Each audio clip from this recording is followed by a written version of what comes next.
Ako sinabi mo na nationwide talaga. Nationwide, oo. So, ang ganda, ang ganda. Ang ganda ng... Lagay mo, Mike. Mahina. Ay, baliktad siguro. Di ba? di ba sinabi ko sa inyo na si Jin Lee Gamsa ay isa sa mga incorporators namin. Hindi na lang siya aktibo ngayon kasi May anak. Ay, kasama ng Arab na. Oo, kasi siya ay ang hanap buhay niya ngayon is live selling. Live selling.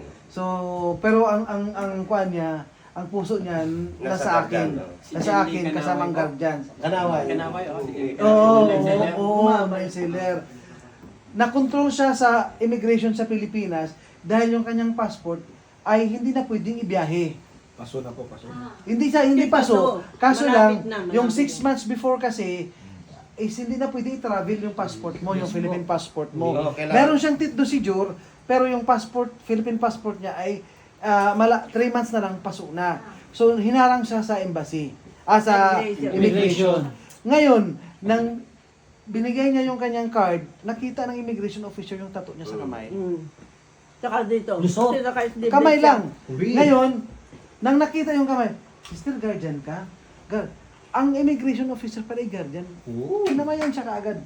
Diretso ka na, sister. Yo, no? Diba? Ay, oo, totoo yun. Oo, totoo Maganda. yan. Dami din guardian sa airport. Napaka-guardian. sa embassy, sa Kasi ang ano. guardians kasi, ay hindi lang kasi sila na, sabihin, nasa chapter kami ng agapi, nasa chapter, na kanya-kanya tayo. Hindi. Pag sinasabing guardians,